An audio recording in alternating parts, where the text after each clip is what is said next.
नमस्कार दोस्तों, मैं ललित मोहन आप सभी का स्वागत करता हूं विद्याशिला एजुकेशन में। और आज जो हमारा टॉपिक रहेगा वह रहेगा नंबर सिस्टम, संख्या पद्धति। यह lecture basics of fundamental mathematics series का तीसरा लेक्चर रहेगा। इस सीरीज़ के 2 लेक्चर प्रीवियसली अपलोड किए जा चुके हैं, तो आप उनको भी चेक कर सकते हैं। और ये जो basics of fundamental mathematics series है वो हाईली बेनिफिशियल रहेगी उन सभी एस्पायरेंट्स के लिए जो state SSC, state PCS, SSC CGL व रेलवे एग्ज़ाम्स की तैयारी कर रहे हैं और बाकी सारे एग्ज़ाम्स की तैयारी कर रहे हैं जिनमें मैथमेटिक्स आती है। और यह उन सभी स्टूडेंट्स के लिए भी काफ़ी हेल्पफुल रहेगी जो एकेडमिक मैथमेटिक्स में काफ़ी वीक है। तो नंबर सिस्टम की शुरुआत करते हैं हम। तो नंबर सिस्टम में मेनली जो हम पढ़ेंगे वो डिफरेंट टाइप के क्लासिफिकेशंस पढ़ेंगे। तो सबसे पहले क्लासिफिकेशंस की ज़रूरत क्यों पड़ती है किसी भी चीज़ में?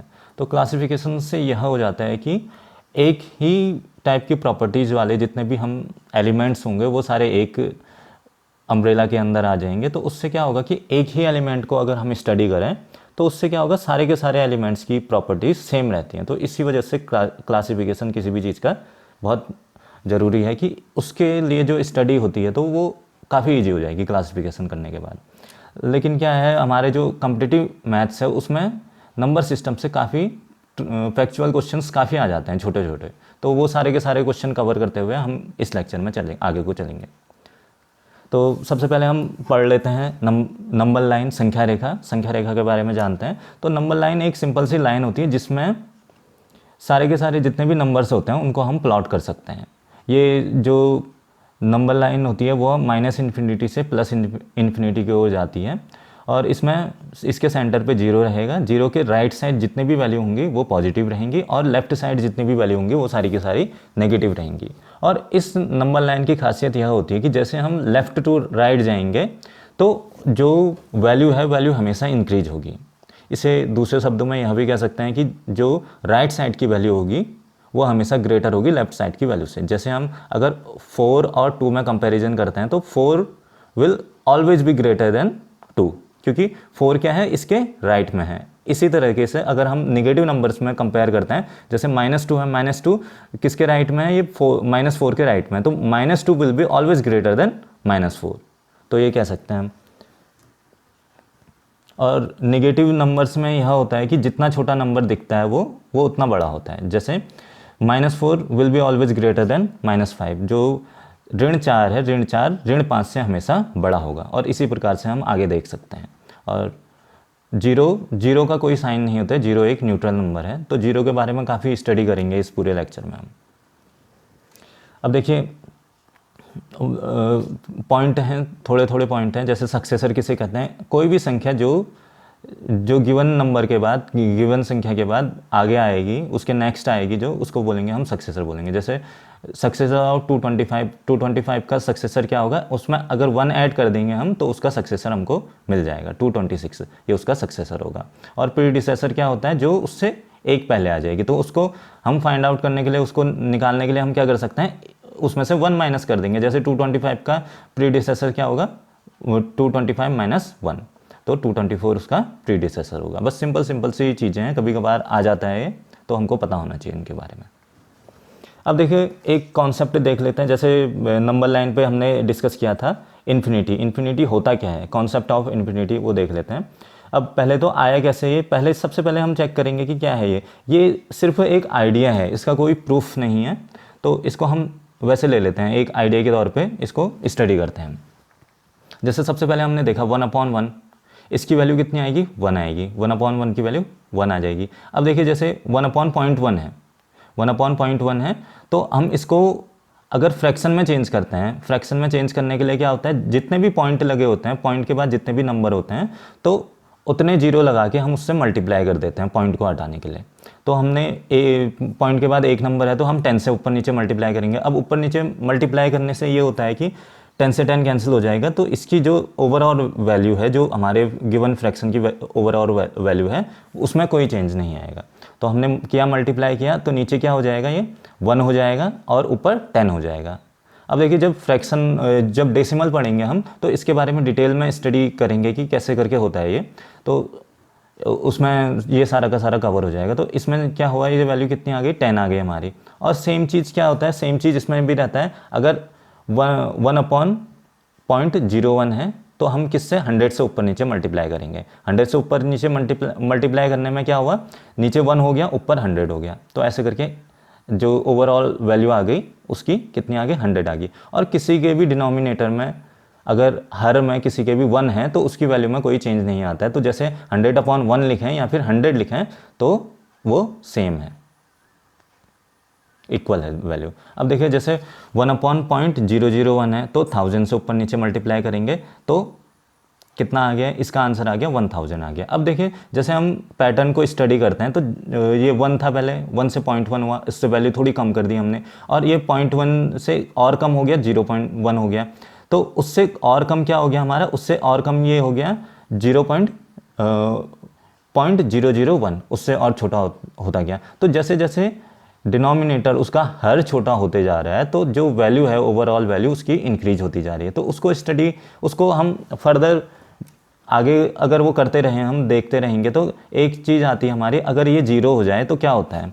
तो जब 0 हो जाए तो हम एज्यूम करते हैं वो अप्रॉक्सीमेटली इक्वल होगा किसके, इन्फिनिटी के। लेकिन ये ट्रू नहीं होता है, ये बस हम मैथमेटिकली लेते हैं, लेकिन ये ट्रू नहीं होता है क्योंकि उसकी वैल्यू कभी 0 से डिवाइड नहीं हो पाता कोई भी डिजिट जो होता है। अब देखिए जैसे जिन्होंने कैलकुलस अपनी हायर एजुकेशन में पढ़ी होगी तो वो इस बात को देख रहे होंगे। जब इसको ऐसे लिखते हैं 1/x इक्वल्स टू इन्फिनिटी, कब होगा ये इन्फिनिटी या इक्वल्स टू इन्फिनिटी कब होगा, जब x is tending to 0, x 0 की तरफ जा रहा है, 0 हुआ नहीं है, 0 की तरफ जा रहा है तो वो इन्फिनिटी होगा। अब इन्फिनिटी का आया कैसे, जैसे जैसे वैल्यू चेंज नीचे की उसके डिनोमिनेटर की वैल्यू डिक्रीज होती जा रही है तो जो ओवरऑल वैल्यू है फ्रैक्शन की या किसी भी नंबर की वो इंक्रीज होती जा रही है। तो तब जाके इस कॉन्सेप्ट को लिखते हैं, लेकिन बस ये एक आइडिया है। अब देखिए इसके बाद हम पहले टाइप का क्लासिफिकेशन पढ़ लेते हैं, इंटेजर जिसको हम पूर्णांक भी कहते हैं। तो इंटेजर 3 टाइप के होते हैं, एक तो 0 हो गया हमारा, दूसरा नेगेटिव इंटेजर और तीसरा पॉजिटिव इंटेजर। तो पॉजिटिव को धनात्मक संख्याएं बोलेंगे, 0 शून्य हो गया हमारा, और नेगेटिव ऋणात्मक संख्या होंगे। तो 0 जो है हमारा, 0 का कोई भी साइन नहीं होता है, 0 एक न्यूट्रल संख्या है। तो इंटेजर के अंदर हमारे 3 नंबर्स आ गए, 3 टाइप के, पॉजिटिव, नेगेटिव एंड 0। अब अगली तरीके का क्लासिफिकेशन होता है होल नंबर। तो होल नंबर या पूर्ण संख्याएं जिसको बोलेंगे हम, तो पूर्ण संख्याएं वह संख्याएं होंगी जो 0 से स्टार्ट होंगी और अनंत की ओर, अनंत तक रहेंगी, धनात्मक उसमें जो बढ़ेंगे उसको बोलेंगे हम होल नंबर बोलेंगे। अब अगली तरीके का होता है नेचुरल नंबर, प्राकृतिक संख्याएं। तो प्राकृतिक संख्याएं 1 से स्टार्ट होते हुए अनंत तक जाएंगी, 1 टू इन्फिनिटी। जो नेचुरल नंबर है वो 1 से स्टार्ट होते हुए इन्फिनिटी की ओर जाएंगे।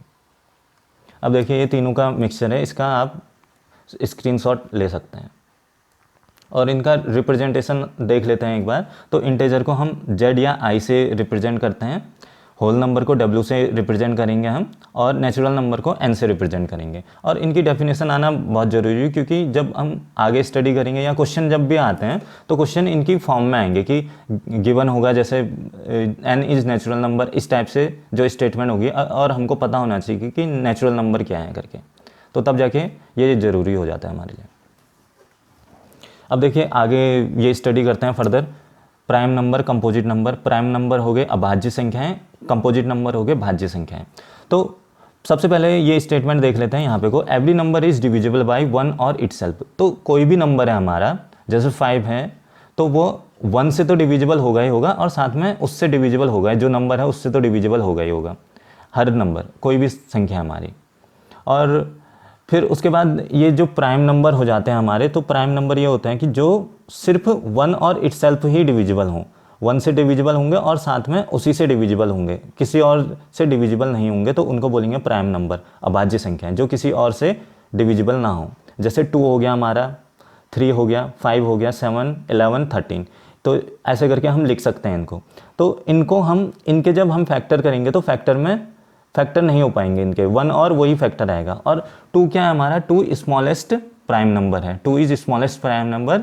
और 2 क्या है हमारा, only even number which is also prime number. तो 2 हमारा सबसे छोटी अभाज्य संख्या है और 2 हमारी एकमात्र ऐसी सम संख्या है जो अभाज्य संख्या भी है। और देखिए जैसे 3 है, 3 पहली ऑड प्राइम नंबर है, 3 फर्स्ट ऑड प्राइम नंबर है, तो पहली विषम अभाज्य संख्या कौन सी होगी? 3 होगी। तो ऐसे करके हमको पता होना चाहिए छोटी छोटी चीज़ें, ये कई बार क्वेश्चन आ जाते हैं एग्जाम में। अब देखिए कंपोजिट नंबर के बारे में देख लेते हैं। कंपोजिट नंबर क्या होते हैं? कंपोजिट जैसे नेम सजेस्ट कर रहे हैं, तो 2 या 2 से अधिक नंबरों से ये कंपोज होंगे। जब हम 2 या 2 से ज़्यादा नंबर्स को हम मल्टीप्लाई कर रहे होंगे तो उनसे मिलकर बने होंगे, तो क्या होगा, ये डिविजिबल हो जाएंगे किसी भी नंबर से। जैसे 1 से तो डिविजिबल होंगे, और जो नंबर इटसेल्फ है उससे डिविजिबल होंगे, साथ साथ किसी और नंबर से भी डिविजिबल होंगे। जैसे हमारा 4 है, 4 1 और 4 से तो रहेगा डिविजिबल, साथ में क्या है, 2 से भी डिविजिबल है। ऐसे ही 6 है, 6 1 और 6 से डिविजिबल रहेगा ही रहेगा, साथ में 1 2 3 2 और 3 से और डिविजिबल रहेगा। तो ये कंपोजिट नंबर हो जाएंगे, ये भाज्य संख्या हो जाएंगी। भाज्य मतलब जिसमें भाग चला जाए, अभाज्य जिसमें भाग ना जा पाए। तो इसमें कई बार जैसे प्राइम नंबर्स में ये आ जाता है कि 50 से कम, 50 से स्मॉलर जितने भी प्राइम नंबर है उनका सम लिखिए। तो हमको पता होना चाहिए कैसे कैसे निकालते हैं करके प्राइम नंबर, और इनको निकालने का कोई ट्रिक वगैरह नहीं होती है, तो इनको पता होना चाहिए हमको। और ये देखिए जैसे 2 इज स्मॉलेस्ट प्राइम नंबर और ओनली इवन प्राइम नंबर। तो अब 1 के बारे में देख लेते हैं। 1 क्या है? 1 ना तो प्राइम नंबर है, neither a prime number nor a composite number. 1 ना तो क्या है, भाज्य संख्या है, ना ही अभाज्य संख्या है। तो 1 के बारे में काफ़ी चीज़ें पता चलती रहेंगी। पहला हमने देखा न्यूट्रल नंबर है, दूसरा ना तो प्राइम नंबर है ना ही कंपोजिट नंबर है। अब देखिए कंपोजिट नंबर के बारे में देख लेते हैं, भाज्य संख्याओं के बारे में देख लेते हैं। तो स्मॉलेस्ट जो कंपोजिट नंबर रहेगा, सबसे छोटी भाज्य संख्या रहेगी, वो क्या रहेगी? वो हमारी 4 रहेगी, 4 रहेगी। और smallest odd composite number will be 9। Smallest odd composite number will be 9। अब ये छोटे छोटे फैक्ट्स हैं, वो हमको पता होने चाहिए। अब देखिए को प्राइम नंबर्स के बारे में देख लेते हैं। सह अभाज्य संख्याएं, तो को प्राइम नंबर से ऐसे होंगे जैसे पेयर होगा, 2 डिजिट्स का पेयर रहेगा, 2 नंबर्स का पेयर रहेगा, जैसे 8 और 9 का पेयर है। तो इनमें कोई भी जो उनका मल्टीपल रहेगा वो कॉमन नहीं रहेगा, जो कोई भी इनका गुणनखंड है वो कॉमन नहीं रहेगा, तो उसको बोलेंगे हम को प्राइम नंबर। आपस में क्या है, वो सह अभाज्य संख्याएं। तो देखिए जो इसमें एक इम्पॉर्टेंट चीज़ निकल के आती है वो है कि जो एलसीएम है, लघुत्तम समापवर्ती, उनका लोएस्ट कॉमन मल्टीपल ऑफ को prime number will always be the product of the number. तो इससे काफ़ी कैलकुलेशन बच जाएगी। तो हमको अगर एलसीएम निकालना है दोनों का, तो वो को प्राइम नंबर्स का, तो वो क्या होगा, दोनों का मल्टीपल होगा। जैसे 8 और 9 का अगर एलसीएम निकालना होगा हमको, तो वो हो जाएगा 8 × 9 72। तो इससे काफ़ी कैलकुलेशन बच जाती है, और ये इंपॉर्टेंट है, पॉइंट्स टू रिमेंबर में ये होना चाहिए हमारे पास। और नॉन को प्राइम नंबर क्या हो गए? ऐसे नंबर्स जिसमें दोनों में कोई ना कोई कॉमन वो आ जाएगा, एक कॉमन फैक्टर आ जाएगा दोनों का। जैसे 6 और 8 का एग्जांपल लें हम, तो 6 के जब फैक्टर्स करेंगे 2 × 3 हो जाएगा, और इसका कितना, 8 का 2 × 2 × 2, तो इसमें 2 2 दोनों में कॉमन आ रहा है, तो ये क्या हो जाएंगे हमारे नॉन को प्राइम नंबर, सहभाज्य संख्याएँ हो जाएंगी। ये सहभाज्य संख्याएँ हो गई, और को प्राइम नंबर सह अभाज्य संख्याएँ। आपस में कोई भी चीज़ कॉमन नहीं होगी, इसमें कोई कुछ ना कुछ कॉमन रहेगा, एक ना एक फैक्टर कॉमन रहेगा। अब देखिए आगे देखते हैं इवन नंबर और ऑड नंबर। इवन नंबर हो गए हमारे सम संख्याएं, और ऑड नंबर हो गए विषम संख्याएं। तो सम संख्याएं वह संख्याएं होती हैं जो 2 से विभाजित होंगी। इवन नंबर से are those numbers which are divisible by 2। तो 2 से डिविजिबिलिटी का रूल क्या है? यूनिट प्लेस जो इकाई का अंक है उसमें क्या होना चाहिए, 0 2 4 6 8 ये होना चाहिए। तो ये हमारे इवन नंबर्स हो जाएंगे, सम संख्याएं हो जाएंगी। ये कुछ एग्जांपल्स हैं। और ऑड नंबर्स क्या हैं? जिनमें यूनिट डिजिट 2 से डिविजिबल नहीं है, तो उसको ऑड नंबर बोलेंगे। जैसे यूनिट प्लेस पे इकाई के अंक पे 1 3 5 7 9 ये होगा, तो क्या होगा, वो 2 से डिविजिबल नहीं होंगे, तो ऑड नंबर विषम संख्याएं बन जाएंगी। अब देखिए थोड़ी थोड़ी प्रॉपर्टीज़ हैं इनकी, ये देखनी पड़ेगी हमको। ये अगर याद रहे तो बहुत अच्छा है हमारे लिए। तो even number plus even number, 2 even numbers को ऐड करेंगे तो रिजल्ट जो आएगा हमारा इवन नंबर आएगा। सम ऐड होंगे तो सम संख्या वो देंगे। अगर इवन और ऑड ऐड हों तो उसमें रिजल्ट जो हमारा आएगा ऑड नंबर आएगा। ऐसे करते करते अगर 2 ऑड संख्याएं ऐड होंगी तो वो क्या देंगे, इवन रिजल्ट दे देंगी। 2 विषम संख्याओं का योग हमेशा सम संख्या आएगा। तो इसी प्रकार से गुणा में देख सकते हैं, इसमें प्रोडक्ट में निकालेंगे इवन इंटू इवन जब मल्टीप्लाई करेंगे तो रिजल्ट जो हमारा आएगा इवन नंबर आएगा। इवन इंटू ऑड करेंगे तभी भी इवन आएगा, और ऑड इंटू ऑड करेंगे तो तब ऑड आएगा नंबर। तो ये हमको पता होना चाहिए, जब हमारे क्वेश्चंस आते हैं कुछ तो उसमें काफ़ी हेल्पफुल रहेगा ये। अब देखिए एक नंबर और पढ़ लेते हैं हम, परफेक्ट नंबर। रिसेंटली काफ़ी क्वेश्चंस आए थे इससे, तो ये काफ़ी इंपॉर्टेंट हो जाता है। तो परफेक्ट नंबर, जैसे हमने फैक्टर्स देखे, 6 के अगर हम फैक्टर्स लिखेंगे, 6 के फैक्टर होंगे 1 2 3 6, ये इसके फैक्टर्स हो जाएंगे। इसका मतलब ये हुआ कि 6 में 1 2 3 और 6 इन सब से डिविजिबल होगा, इन सब से हम इसको विभाजित कर सकते हैं। तो ये जो परफेक्ट नंबर होते हैं वो ऐसे नंबर होते हैं जिसमें जो नंबर है नंबर को छोड़ते हुए, जैसे 6 हमारा नंबर है उसको छोड़ते हुए बाकी सबको ऐड करेंगे, बाकी सब उनके फैक्टर्स को ऐड करेंगे तो क्या होगा, उसका सम अगर इक्वल आ रहा है, नंबर के इक्वल आ रहा है, तो उसको परफेक्ट नंबर बोलेंगे। अब देखिए जैसे डेफिनेशन पढ़ लेते हैं एक बार। A number, a perfect number n is a positive integer which is equal to the sum of its factor excluding n itself। तो n जो नंबर है वो परफेक्ट नंबर कब होगा, जब जो उसके फैक्टर्स हैं उनका सम उसी नंबर के इक्वल हो, जब हम n को एक्सक्लूड करें। जो नंबर है नंबर को एक्सक्लूड करना है हमने, नंबर को हटाते हुए बाकी जितने भी फैक्टर्स हैं उनको ऐड करते हुए हम अगर देखेंगे जो सम है सम नंबर के इक्वल आ जाएगा तो वो क्या होगा, एक परफेक्ट नंबर होगा। अब देखिए ये इंपॉर्टेंट क्यों हो जाता है ये कॉन्सेप्ट, क्योंकि ये परफेक्ट नंबर बहुत कम है हमारे पास, तो काफ़ी इंपॉर्टेंट हो जाता है। अब देखिए जैसे 6 है, अब 1 के बारे में देख लेता हूँ। 1 is not a perfect number, तो 1 के बारे में हमने 3-4 चीज़ें हमने पता कर ली। जैसे एक न्यूट्रल नंबर हो गया 1, और neither composite non prime number, और तीसरा क्या होगा, not a perfect number. 1 perfect number नहीं है। तो देखिए जैसे परफेक्ट नंबर हैं 6, 28, 496 और 8128। तो देखिए जैसे हमसे पूछ ले कि सिंगल डिजिट का परफेक्ट नंबर कौन सा है, तो 6 कह देंगे। डबल डिजिट का 28 हो गया। 100 से स्मॉलर कितने हैं, 2 नंबर हैं परफेक्ट नंबर। और 103 डिजिट्स का कितना हो जाएगा, या कितना हो जाएगा नंबर, 496। तो इसमें काफ़ी कम नंबर्स हैं। सो फार 27 परफेक्ट नंबर्स आर नोन, ये एक फैक्ट है। अब देखिए जैसे ये पता होना चाहिए हमको, ये 3 नंबर तो हमको याद होने चाहिए, 6, 28 और 496। ये 3 काफ़ी आ जाते हैं एग्जाम में, तो इससे रिलेटेड क्वेश्चन आ सकते हैं, तो इनके बारे में पता होना चाहिए। और ये जो डिस्कवरी हुई थी इनकी एंशिएंट ग्रीक में, इसके काफ़ी पाए जाते हैं।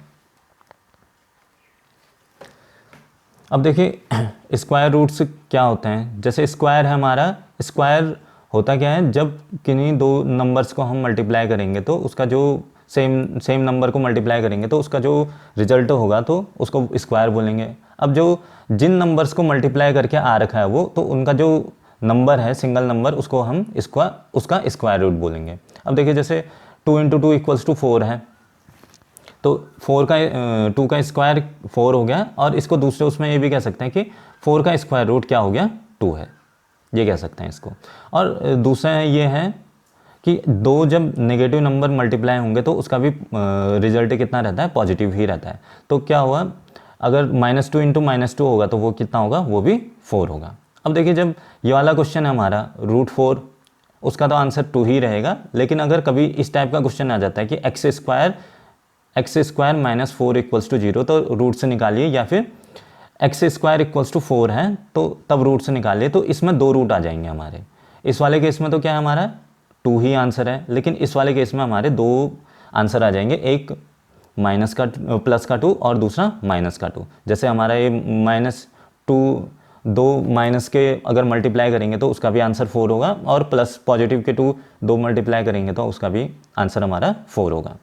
लेकिन ये सब तो ठीक था हमारे पास, लेकिन जब इस टाइप का हो, स्क्वायर रूट के अंदर ही माइनस आ जाए, तो तब जाके क्या होगा, तो उस केस में मैथमेटिशियन ने एक ये निकाला, इमेजिनरी नंबर का कॉन्सेप्ट निकाला। अब इमेजिनरी नंबर क्या होते हैं, वह नंबर, वो सभी नंबर जो रियल नंबर के सेट में एग्जिस्ट नहीं करते हैं, उनको इमेजनरी नंबर बोलते हैं। तो उसको आई से डिनोट करते हैं और इसका फुल फॉर्म आयोटा कहते हैं। बस हमको थोड़ा सा पता होना चाहिए इसके बारे में, और कुछ नहीं है, क्योंकि ये जो नेगेटिव है इसके अंदर, स्क्वायर रूट के अंदर जो नेगेटिव का साइन है वो कभी एग्जिस्ट नहीं कर सकता रियल नंबर के सेट में। देखिए क्यूब रूट के अंदर एग्जिस्ट कर सकता है, क्यूब नेगेटिव हो सकता है, लेकिन स्क्वायर हमेशा पॉजिटिव हो रहेगा किसी भी नंबर का, नेगेटिव का करें या पॉजिटिव का करें। पॉजिटिव का तो पॉजिटिव ही रहेगा, नेगेटिव का भी पॉजिटिव रहेगा, क्योंकि दो माइनस के अगर मल्टीप्लाई होंगे तो वो पॉजिटिव रिजल्ट देंगे, जैसा हम पहले पढ़ चुके हैं इसमें। चलिए आगे बढ़ते हैं। अब देखिए उसी बेसिस पे हम ये नंबर्स को फर्दर 3 पार्ट में कैटेगराइज कर सकते हैं। पहला हो गया रियल नंबर, दूसरा इमेजिनरी नंबर, तीसरा कॉम्प्लेक्स नंबर। तो रियल नंबर्स क्या होंगे? जितने भी नंबर हम नंबर लाइन पे प्लॉट कर सकते हैं उनको हम रियल नंबर बोलेंगे। ऑल इंटेजर्स, जितने भी हमारे पूर्णांक हैं, और डेसिमल्स, जितने भी हम नंबर लाइन पे प्लॉट कर सकते हैं। तो इमेजिनरी नंबर्स क्या हो गए हमारे? जो ऐसे नंबर जो हमारे रियल, उसमें जो रियल वर्ड है उसमें रियल नंबर्स के सेट पे एग्जिस्ट नहीं करते हैं, उसको बोलेंगे।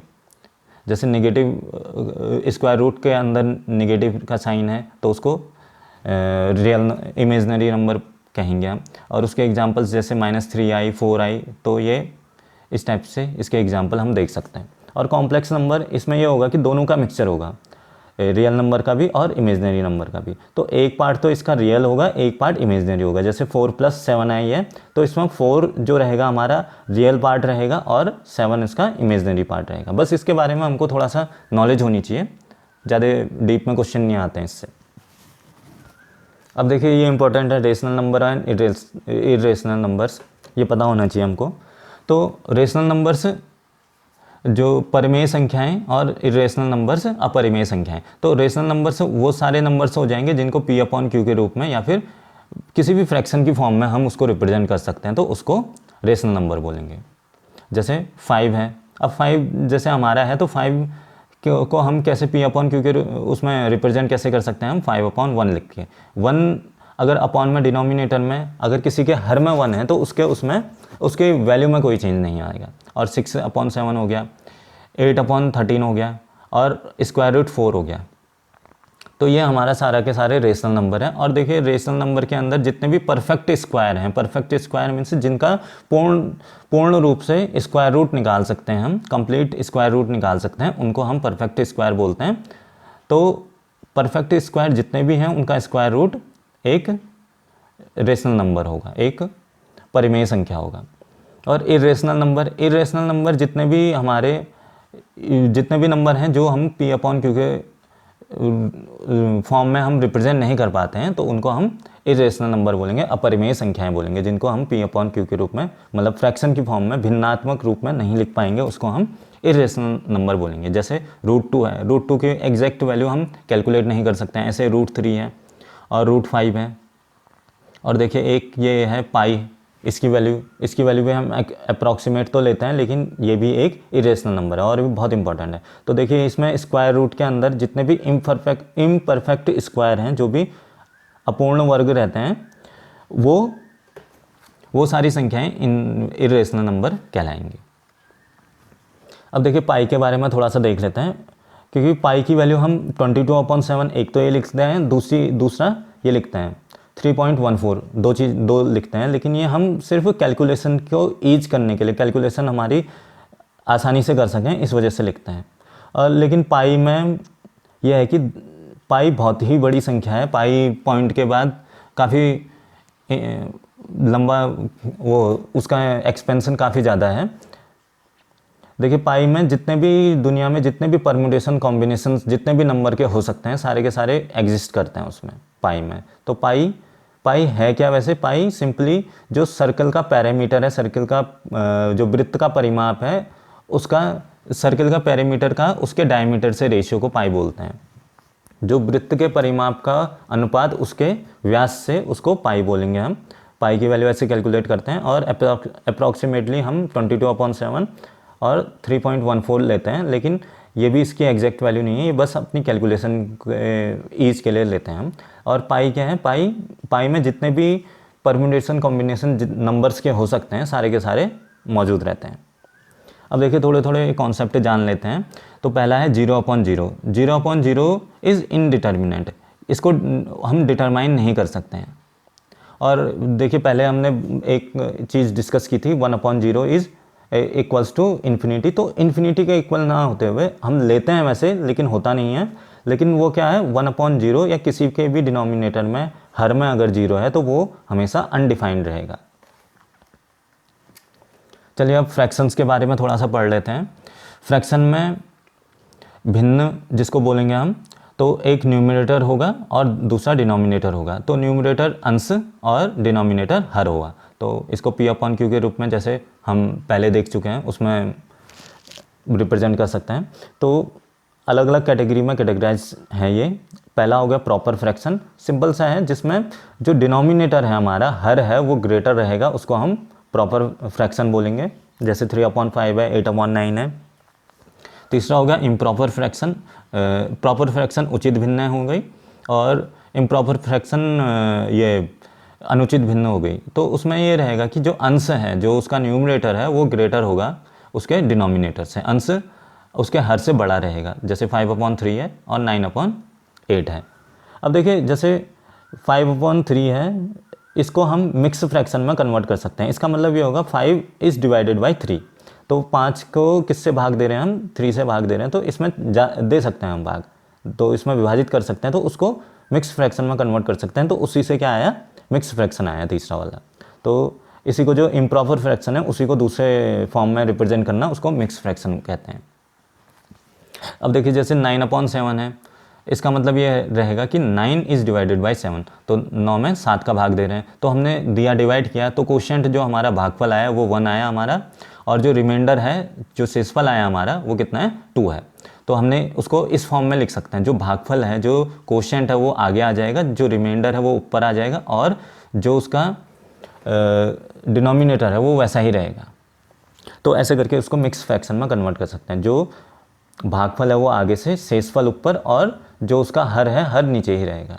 अब देखिए ये तो हमने देख लिया कि मिक्स फ्रैक्शन में कैसे कन्वर्ट करते हैं। अब मिक्स फ्रैक्शन को प्रॉपर फ्रैक्शन में कन्वर्ट करने के लिए ये रहेगा कि जो कोशेंट है, quotient will be multiplied by denominator and then added by its remainder. Remainder add करेंगे बाद में उसमें, और अपॉन में नीचे में उसका जो डिनोमिनेटर है वो रहेगा ही रहेगा। तो ऐसे करके हम देख सकते हैं, जो यहाँ नीचे देख सकते हैं, जैसे कोशेंट आगे आ जाएगा, रिमाइंडर ऊपर आ जाएगा, डिनोमिनेटर, ये तो हमारी मिक्स फ्रैक्शन में हो गया कन्वर्ट। और मिक्स फ्रैक्शन से प्रॉपर जो उसकी फ्रैक्शन फॉर्म में कन्वर्ट करना है, तो उसमें ये हो जाएगा कि कोशेंट इंटू डिनोमिनेटर, जो भागफल है उसको जो उसके हर से मल्टीप्लाई करेंगे, हर से गुणा करेंगे, और उसमें फिर रिमाइंडर जो उसका शेषफल है उसको जोड़ देंगे, और नीचे डिनोमिनेटर रहेगा ही रहेगा, नीचे हर रहेगा ही रहेगा। तो ऐसे करके, और ये कन्वर्जन काफ़ी इंपॉर्टेंट है, तो इसको आगे काफ़ी यूज होता है ये। अब देखिए जैसे डेसिमल नंबर्स हैं, डेसिमल नंबर्स को देखते हैं हम। ये क्या है, another way to represent the fraction. तो हम फ्रैक्शन को डेसिमल में भी रिप्रेजेंट कर सकते हैं और डेसिमल को फ्रैक्शन में भी रिप्रेजेंट कर सकते हैं। अब देखिए जैसे ये नंबर लाइन हमने प्लॉट कर रखी है, नंबर लाइन पे देखेंगे जैसे 1 और 2 है, तो 1 से जब 2 हो रहा होगा तो डायरेक्ट तो हो रहा नहीं होगा, यहाँ पे को 1 से 2 कुछ ना कुछ होगा बीच में, तो उसको या तो हम फ्रैक्शन की फॉर्म में लिख सकते हैं। जब हमने यहाँ पे को जूम किया तो उसको हम या तो फ्रैक्शन की फॉर्म में लिख सकते हैं, या फिर दूसरा डेसिमल की फॉर्म में लिख सकते हैं। बात एक ही है। आगे वाले लेक्चर्स में, आने वाले लेक्चर्स में हम देखेंगे कि फ्रैक्शन को डेसिमल में कैसे कन्वर्ट करना है, डेसिमल को फ्रैक्शन में कैसे कन्वर्ट करना है, तो उससे आपका आइडिया क्लियर हो जाएगा। अब देखिए जैसे 1 को हमने लिखा 1.0, फिर उसके बाद जैसे इसको 10 पार्ट में डिवाइड कर दिया हमने, तो अगला 1.1 ऐसे करते 1.2 करते करते फिर 2.0 जब आएगा तो वो क्या हुआ हमारा 2 हुआ। और इसको भी फर्दर हम डिवाइड कर सकते हैं यहाँ पे को, तो डिवीजन हम कितने बार भी कर सकते हैं। तो यही क्या होगा हमारा डेसिमल नंबर्स हो गए, ये हमारे डेसिमल नंबर्स हो गए। अब देख लेते हैं टाइप्स ऑफ डेसिमल नंबर्स। तो there are different types of decimal number. 2 type mainly हम वो करेंगे, डिस्कस करेंगे, एक टर्मिनेटिंग, दूसरा नॉन टर्मिनेटिंग। टर्मिनेटिंग को बोलेंगे हम शांत दशमलव संख्या, और नॉन टर्मिनेटिंग अशांत दशमलव संख्या। तो नॉन टर्मिनेटिंग जो नंबर्स रहते हैं उनको फर्दर हम 2 कैटेगरी में डिवाइड कर सकते हैं, एक रिकरिंग नंबर अशांत आवर्ती संख्या, और नॉन रिकरिंग नंबर। तो ये कौन सी हुई? अशांत अनावर्ती संख्या। अब देखिए जो टर्मिनेटिंग नंबर है वो तो हमारी रेशनल नंबर रहेगी हमेशा, ये परिमेय संख्याएं रहेंगी हमारी हमेशा। लेकिन जो ये नॉन टर्मिनेटिंग है उसका पहला वाला पार्ट जो ये रिकरिंग नंबर है अशांत आवर्ती संख्या, वो तो रेशनल रहेगी, और नॉन रिकरिंग ये जो अशांत अनावर्ती संख्या है वो इरेशनल रहेगी, क्योंकि इसको हम P/Q के फॉर्म में हम वो नहीं कर पाएंगे, रिप्रेजेंट नहीं कर पाएंगे हम। तो at the end of the lecture कोट डिस्कस करते हैं। आज जिनकी कोट है उनका नाम है डॉक्टर APJ अब्दुल कलाम। आप सभी ने इनका नाम सुना ही होगा, भारत के 11वें राष्ट्रपति और one of the greatest president of India. इनको पीपल्स प्रेसिडेंट भी कहते हैं। काफ़ी इंस्पायरिंग स्टोरी है इनकी भी। इनको मिसाइल मैन और भारत के जितने भी सम्मान हैं सारे सम्मान इनको, पद्म भूषण, पद्म विभूषण, भारत रत्न, सारे के सारे सम्मान इनको प्राप्त हैं। और काफ़ी इनके बारे में आप पढ़िए, इनकी एक बुक है विंग्स ऑफ फायर, तो काफ़ी अच्छी बुक है, तो उनके उस बुक को आप ज़रूर पढ़िए एक बार, तो काफ़ी आपको इंस्पिरेशन मिलेगी इनसे, और इनकी लाइफ स्टोरी ज़रूर देखिए। तो आज इनकी कोट डिस्कस कर लेते हैं। You cannot change your future, but you can change your habits and surely will change your future। तो आप लोग अपने फ्यूचर को तो बदल नहीं सकते हैं, जो भविष्य है आपका उसको बदल नहीं सकते हैं, लेकिन आप क्या चेंज कर सकते हैं? आप अपनी जो आदतें हैं, जो आज आपकी आदतें हैं वो उसको चेंज कर सकते हैं, और जो आपकी आदतें हैं उनके चेंज होने से आपका जो फ्यूचर है वो भी चेंज हो जाएगा। किसी भी इंसान को उसकी हैबिट से ही डिफ़ाइन करती हैं। तो मैं चाहूँगा 3 हैबिट्स जो आप अपने लाइफस्टाइल में इंक्लूड करें अच्छे से, वह है exercise, meditation and proper diet या फिर बैलेंस डाइट। तो इन तीनों के कॉम्बिनेशन से आप फिजिकली एंड मेंटली काफ़ी फिट रहेंगे, और लॉन्ग आवर वर्क करना है या लॉन्ग आवर आपने स्टडी करनी है तो आप बिना किसी प्रॉब्लम के अपना 100% दे पाएंगे।